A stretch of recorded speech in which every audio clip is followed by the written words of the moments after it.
There was one incident that I went to jail. We come out of the club drunk. As you do, downing the vodka. Yeah, you were downing the vodka from the bottle. Okay. 5 men all of a sudden come out of the blue with a big van to pick you up. I was shit scared. Yeah, me too. I was so scared at that point. Hi there. This is Stephanos. And Hélène And you're listening to the HealthPot, a thought-provoking, safe space where we dare to ask the questions that no one else does. On physical, mental, psychological, spiritual health.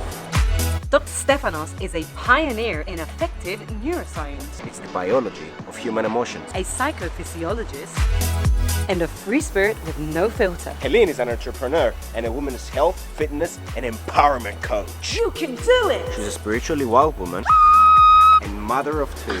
Join us weekly on HealthPot to hear honest, vulnerable, authentic conversations From inspiring entrepreneurs, artists, coaches, scientists, athletes, These individuals will share their experiences and stories as to what it takes to really understand and connect. to your most authentic and happiest self.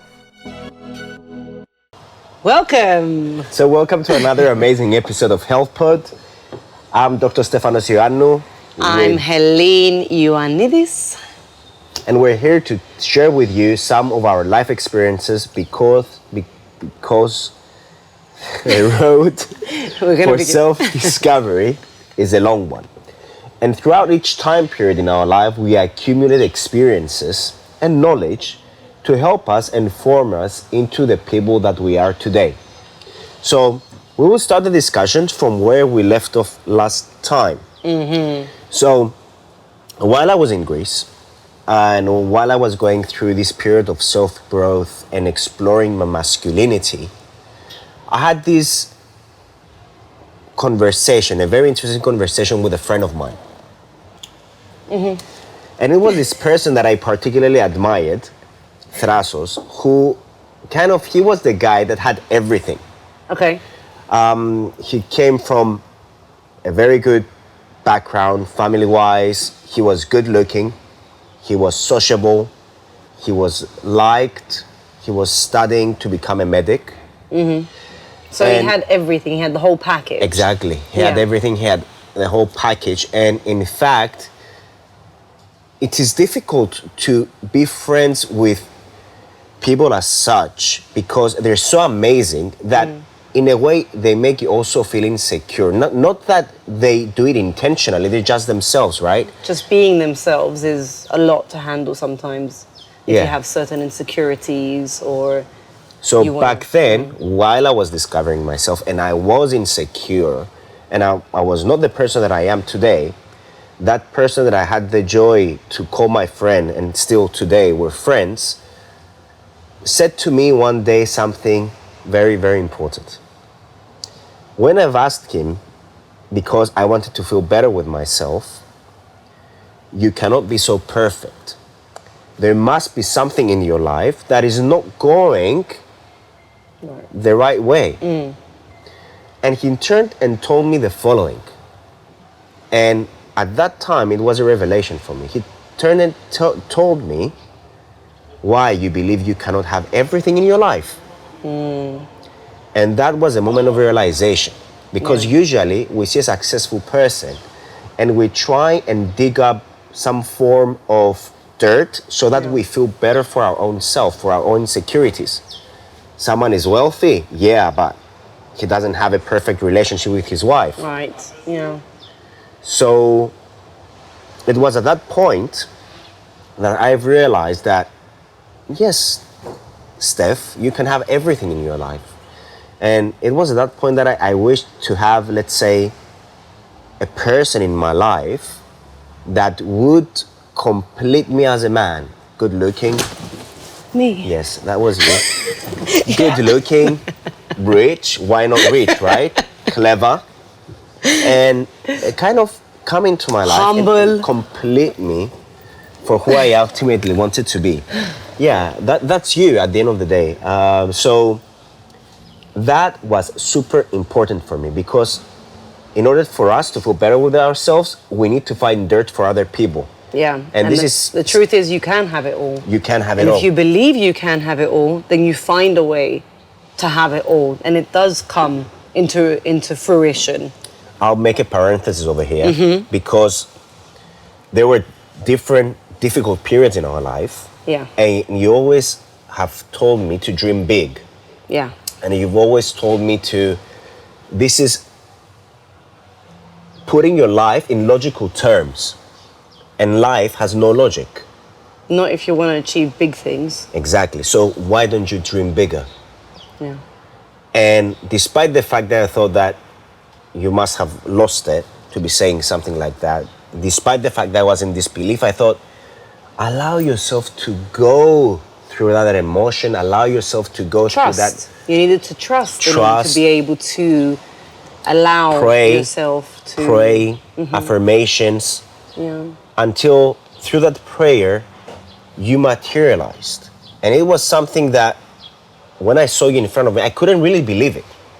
But it was there because I wished for it. Although I didn't believe that I was going to find it, I found it. And that's the magic of life. It is, yeah. So, after we've met... Don't know where he's going with this. I'm waiting. After we've met, it was a summer. We've moved back to the UK. Yes. Where we went back. Yes, yeah. So that I could, let's say, do a master's. Yes. And that was at the point in time when I was still discovering myself because I knew what I didn't want to do because what I had studied wasn't really my calling. It's gonna be one of those days. Hello, how you doing? So we had moved to the UK. Well, we were in the UK. We never moved. Yeah, after Greece, you came. We met and we were both studying in the UK. Yeah, we were in the UK back then. And I'd finished my bachelor's degree, and I knew that that's not what I really wanted to do, but I didn't know what I wanted to do. So I just kind of supported you. Yeah. In you discovering what it is that you were doing. You were doing your master's at the time, and I remember my parents saying, "Well, like, what are you going to do? You can't just sit there and get your rent paid. Like, go and get a job or go and do something." And of course, so it was something that I definitely had to do. But in that time, I was trying to figure out who I was and also what I wanted to actually do with my life. But what I want to say is that with you, you're like, you're Dr.Stephanos, you're Anno, you knew you wanted to be a psychologist from the beginning, and then you focused on the brain, and then you did a PhD in neuroscience, and now you're a therapist. Like, everything in your career has been not easy, that's the wrong word to use, but it's fallen in place because you knew what you wanted to do. Whereas with me, it's always been like a struggle, like, who am I? What is my purpose? What is it that I want to do with this life? I tried so many things. I remember I worked in an auction house. I worked in a property auction house. I worked as a chartered surveyor. I did an internship in a fashion company. I tried so many different things until I figured out, okay, this is what I want to do. And again, it wasn't a decision I made. It kind of developed into who I'd become through going through this process. And why I want to talk about this is because I think a lot of people see a success story, like the outcome of, me having a successful online business that has boot camps for women across the world. And then you think, oh yeah, she must have always known what she wanted to do. She was always athletic, but that's not actually the story. The story is that it took a lot of self-reflection, internal looking inwards to be able to understand who I am and what it is I want to do. And even with, deciding that I wanted to start off as a personal trainer, I realized that I really wanted to heal women through fitness and through the work that I do. And in that, in itself, I was also healing myself. So that's beautiful. helping women. But and healing at the same time. Yeah. You might have not knew what you ultimately wanted to do back then. But in different periods of our life, I think we first need to grow as people in order to ultimately fulfill a role that destiny, the universe, or God has for us. And that comes through a lot of pain as well, and a lot of sacrifice, and kind of letting go of your ego. And I remember that it was a really tough period for you. Most of the time, you used to spend in your phone, playing games, trying to escape your reality and your worries. And I remember that I used to study a lot at that point, sleep at 3 o'clock every night, and we used to, even if we lived in the same house, alone, we lived together without anyone else. We didn't live together. We didn't spend any time to connect. No, we were in our own worlds. And I was taking the train in the morning, and I was crying because I didn't manage to connect with you.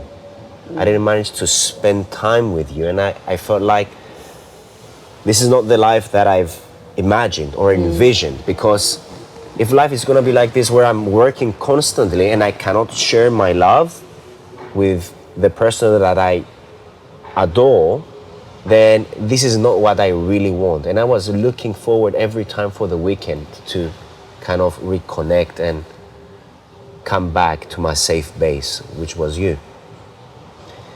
So I remember there was this night that you decided to do something different.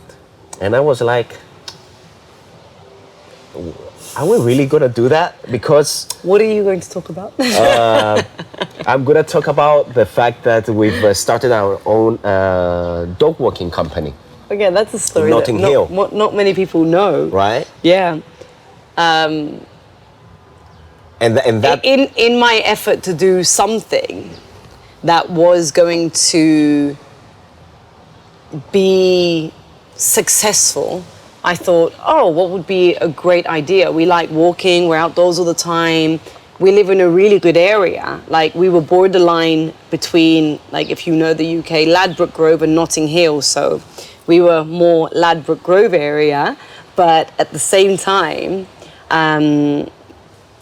so at the same time, we, living in that borderline space, we could, I set up a website and we named it Rocco. Because we have a dog that we loved and missed, Pomeranian. Exactly. His name was Rocky. And I put the website up, and I remember just... We were wishing for dogs. We were wishing to have dogs to walk. Like, I know it's not the ultimate, right? It's not something that people will be like, oh yeah, you really want to pick up dog shit. That's the truth. In Gumtree, we've put we put an ad up on Gumtree. That we're dog walkers, friendly. You're a friendly local dog walker. We look after your dog. We'll do all the dirty work for you. And that really came naturally. Plus, we were in a location where we could tap into a market that there were very few competition. It was not much competition at the time. Yeah, it was Notting Hill, I think. See, talking about animals, and the animals come to us. High Street, Kensington. Yeah. It was Notting Hill, Sloane Square, Kensington, Holland Park area. So we got all of those clients, and we really cared about the animals. And not only did we have exclusive clients, like we had the president of Goldman Sachs at the time. We had Vogue. Vogue, the managing director of Vogue, the managing director of Fabergé Eggs, Alan Carr. Alan Carr, the comedian, yeah. The comedian. And that was another breakthrough for me because from Greece to the UK, you know, you have certain stereotypes for one reason or another, whether that's society, whether that's what parents tell you. And I thought, you know, this is a famous person. Obviously, he's not going to say hi to me. But anyhow, because I used to see him on TV every evening and we used to love his dirty jokes, Yeah. I thought, you know what? I'm going to give him one of our cards. Yes. And he was super friendly. Alan Carr was super friendly. And this is something that amazed me because I used to walk his dog. Yeah, he was not the most obedient dog, possibly because of the personality of his of his master as well. But that was also another stereotype that he kind of helped me to form because he was really friendly. He even gave me the keys of his house to pick his dog. And there were many of these huge people that you would admire as a kid. We were like 24 years old. That we used to go to their place and we would look after their dogs and cats. And they would trust us, like they would give us the keys of their house so we can go in. Champagne and strawberries. They looked after us. We looked after their animals and they looked after us. I didn't know what champagne was back then. Really? I've never tried champagne in my life. What is this fizzy drink?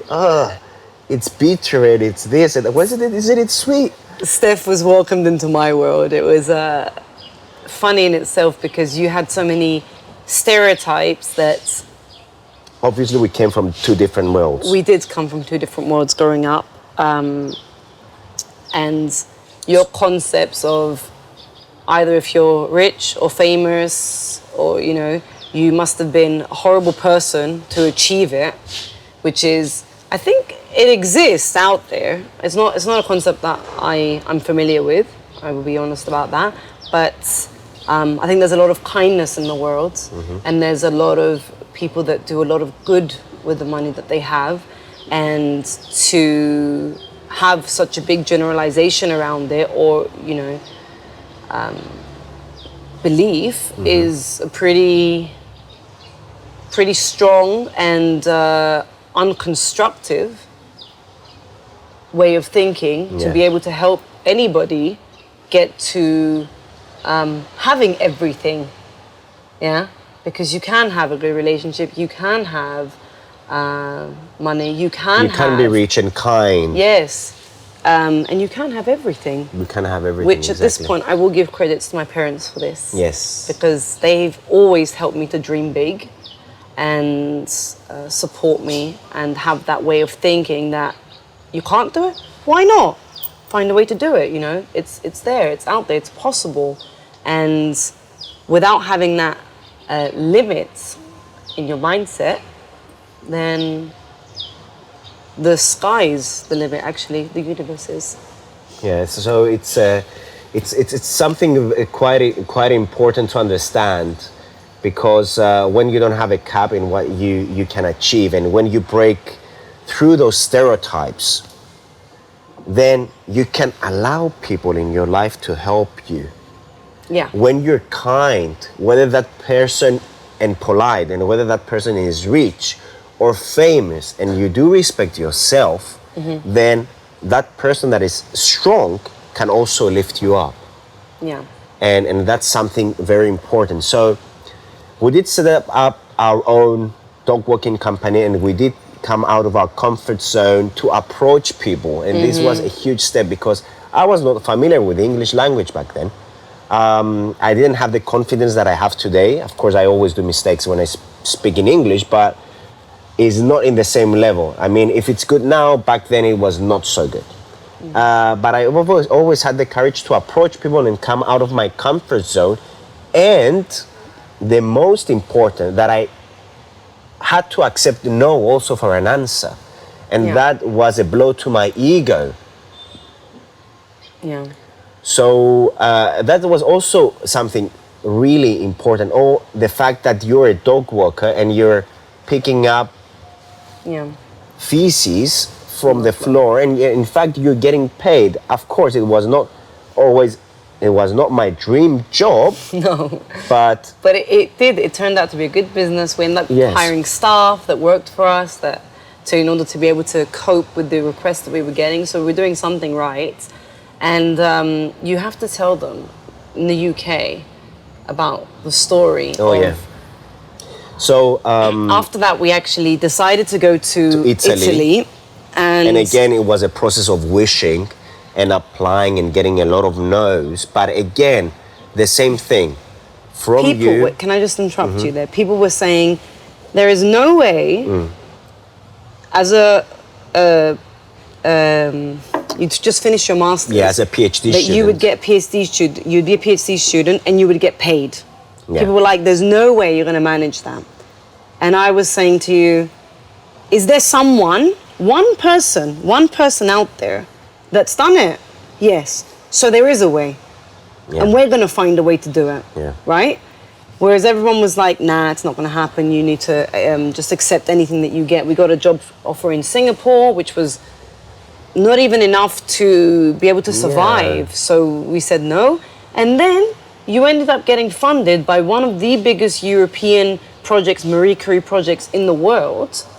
In one of the best universities in Europe and one of the oldest in Parma, who my professor was nominated twice for a Nobel Prize. And in fact, he's an amazing person, down to earth, had amazing conversations with him. And what I remember, I went to his office the first time I met him with shorts, a cup, and he offered me coffee.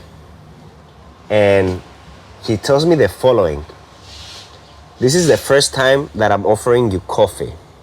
Know that I'm expecting a lot of things from you.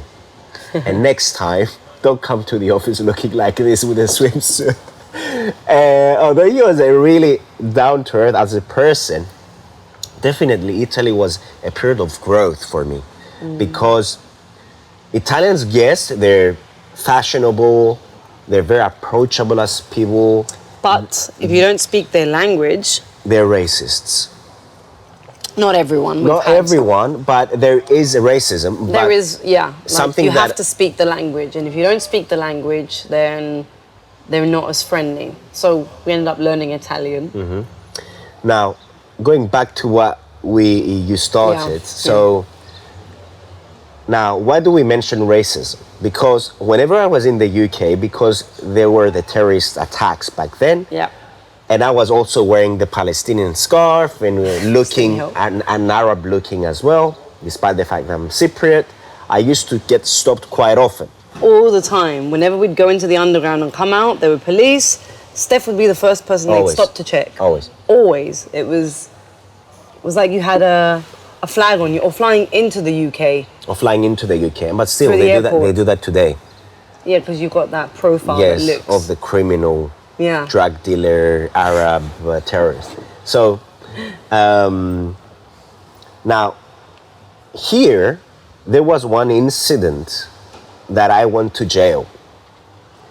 And I like the way you started that off. and how did this happen? So we were out with an Arab couple partying, because most of our friends in the Were UK Arabs. were Arabs.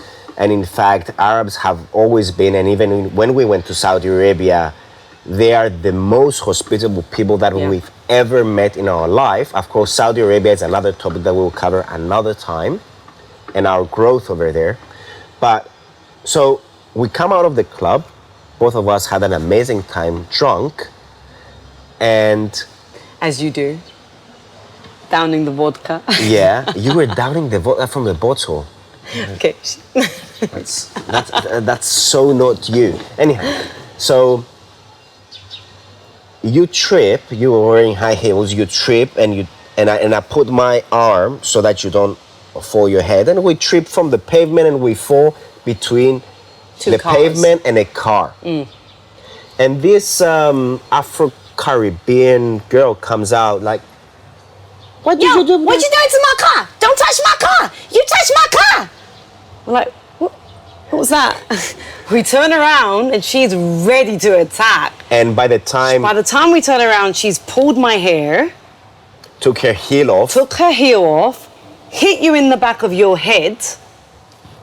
I was bleeding. You were bleeding.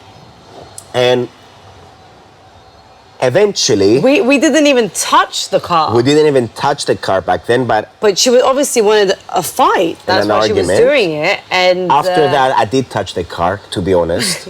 Something that I'm not proud about. But have I known better, and have I not been discriminated as much, and have I known my rights as a foreigner that I could have defended myself? Yeah. I wouldn't have gone to the extent of kicking the soft hood of her car with my foot and my boot. Because at the end of the day, she was telling me, you fit my car. I told her, I haven't hit your car. And you were hitting her with my bag. But now I will. Yeah. Now I will, because I was bleeding. She was attacking you. So someone makes a magical phone call, and who comes?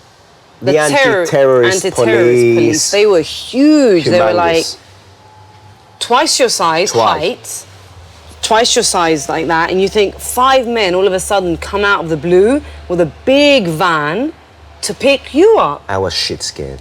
Yeah, me too. I was so scared at that point. So, and I thought everything was going through me like a movie. I thought, what's going to happen to my studies? Am I going to be able to apply for a job? And blah, blah, blah. All this kind of negative thinking going into my mind. And I'm trying to talk to them and tell them. They're like, no, you go back. You've had a drink, so you can't talk about this. You have no right to speak about this, right? And they're pushing me to the wall.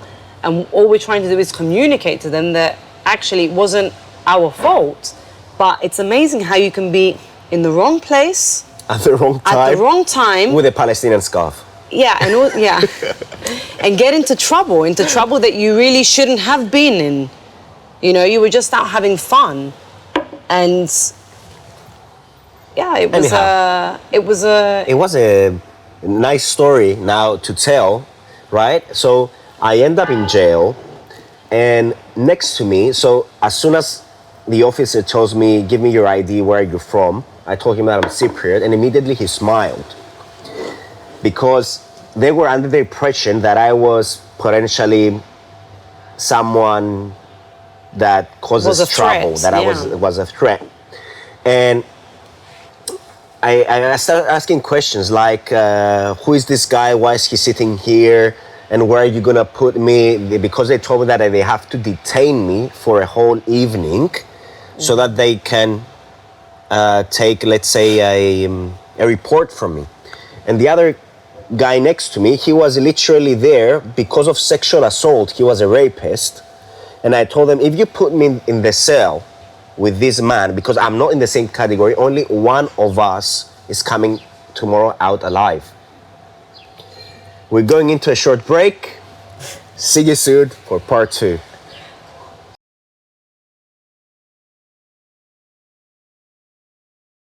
Welcome to part 2. So, I do end up in jail, alone, thank God.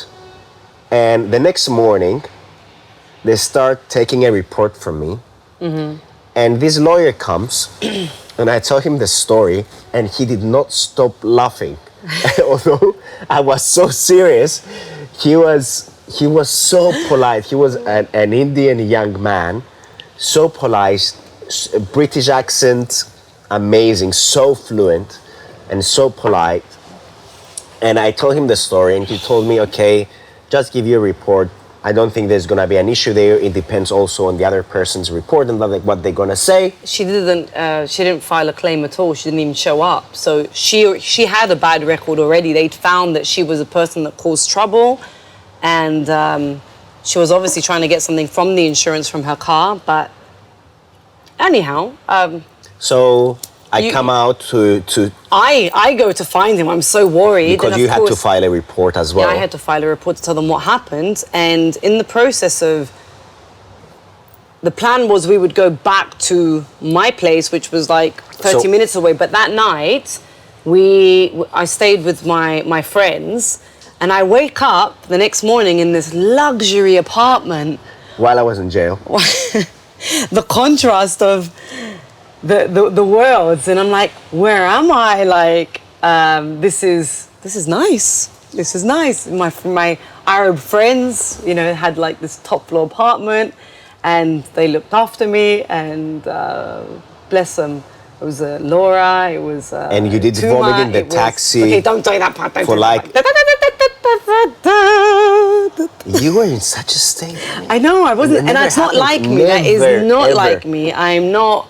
First of all, I never used to drink, let alone get to that point. Anyway, the next morning I said, okay, well, we have to go to the police the station, police right? station, and I don't have any clothes. I wasn't gonna go in my 12-inch heels and my fur and my leopard, you know, clothes. So I sound like very trashy there, but that was quite funny too. I thought I need to kind of seem a bit more decent. So my friend gives me her tracksuits, velour tracksuits, and there was a big sign on my bum saying "juicy." Red velour. Red velour with juicy on my butt. Not any color. Definitely not something I would ever wear. So as soon as I see you, I was like, not how are you or what is going okay, on. I'm okay. I was like, what the fuck are you wearing? I was like so shocked. It was literally like a movie, you know, sometimes that you see inmates getting visits and their wife is like velour and juicy and chains and this and that. And I was like, this cannot be happening. I'm not How are going they to gonna jail for the believe rest you? of my. What have I materialized? Oh my God! And that's why I've said what I've said, because it looked like a movie. It was as if I was in a movie. Yeah. Well, we came out of that one okay. Safe and sound. And that was a good Experience. experience in itself, but not a good one when you're going through it. You don't want to relive it, of No, course. But definitely not. It was very scary. yeah. So after that point in our life, we ended up in Italy. Yes. And although that was a beautiful experience in itself, you were still in the path of discovering yourself.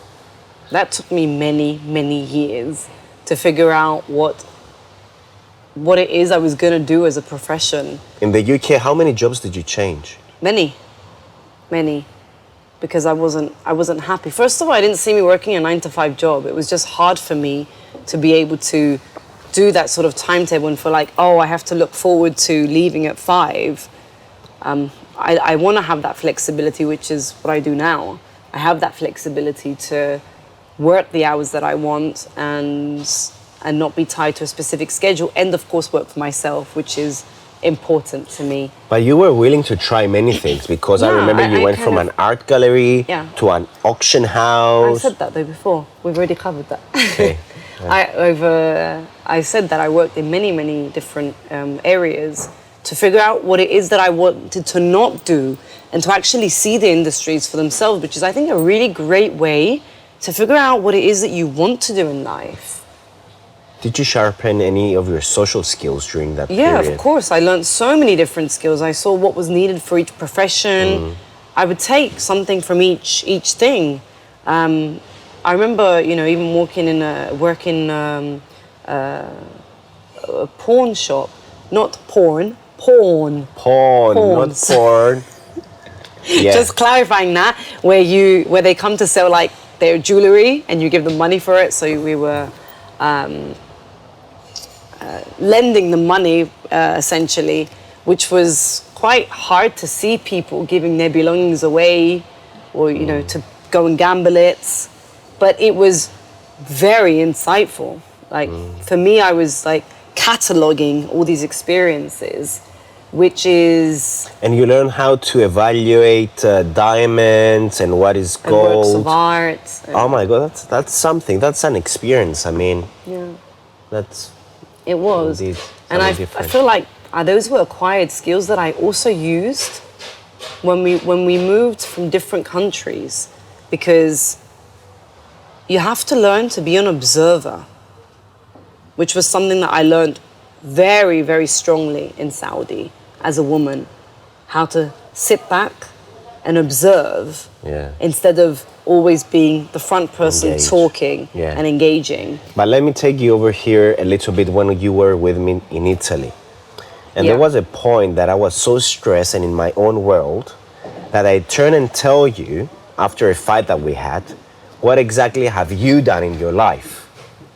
Yeah, and that was really And that was hurtful. heartbreaking. And because I'm I was sorry, there- Sorry for being an asshole. It's okay, you always are. Love you. That's not true, you're not always, but I think we all have moments when we say things that we don't mean, or... Because you did support me a lot. And in fact, But in itself, you helped me. yeah. You helped me so much with that comment because I was replicating a model that I had seen where my mum was always supporting my dad and didn't end up working or doing something that would fulfill her. And I know that she would have liked to. And I was replicating a model that I couldn't really see myself in.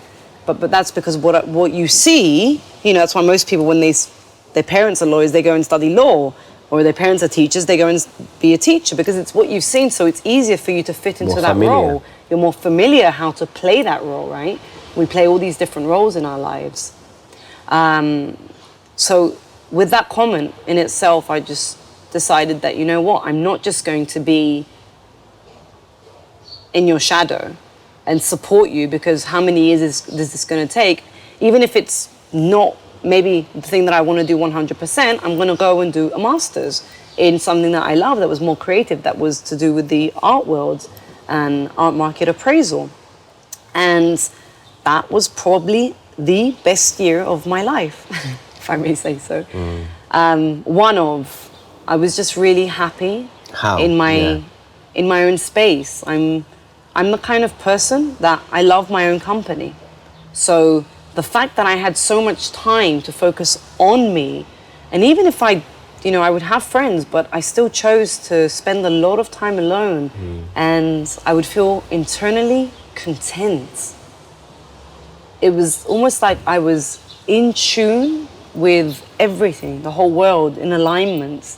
And I felt that with everything I did in that time. And I'm so happy I did take that step and I did something for me. And it was really difficult to come out of my comfort zone where everything was paid for in Italy, and to have to get up and leave and find, a new place to stay and restart a new experience. But it was one of huge growth and something I would do again. And I think it also helped you because you were so stressed that I never existed again. You were so stressed that it was always about work. And in the future plans When I left... that have ended up missing the now. Yeah. When I left, I think you appreciated me a lot more. Yeah. That was So- very difficult for me when you left.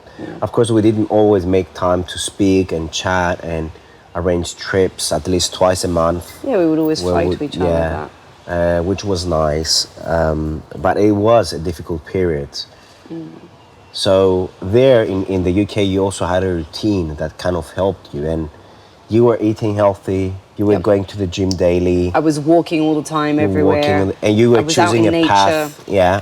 Yeah, I would always choose to go through the park. So I would connect to nature and I would find myself, I would center myself, and then I would go and do what it is that I had to do throughout the day, homework, tasks, assignments that we had, dissertations, etc. And So after finishing my PhD, which was a beautiful experience, and after you finishing your master's, it came to the point again that we were trying to see what we're gonna do in the future. And obviously, we were Next. planning on getting married, we were planning on having kids, yes. and again, we were wishing for a miracle. I was wishing for a miracle. Do you remember that there was a time period when you finished your PhD, I'd finished my master's, so we had no reason to live abroad. So we moved back to Cyprus, and thank God we've always had the support of our parents. So we had somewhere to stay. And by being here and not knowing what we're going to do again, we're like back to square one. So we've had a lot of those. And we were getting points. married as well. We were that getting year. married, so there's a lot of pressure, I felt like, for you to be the husbands. In different periods, though, also in my life, because you came from an affluent background, and I always wanted to keep you up to your standards. Yeah.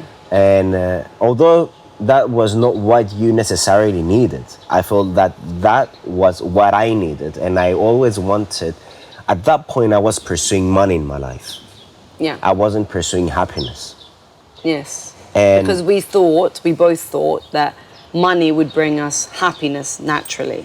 It gives you flexibility, it gives you a lot of safety, stability. safety, confidence, maybe in who you are and your word in the world. And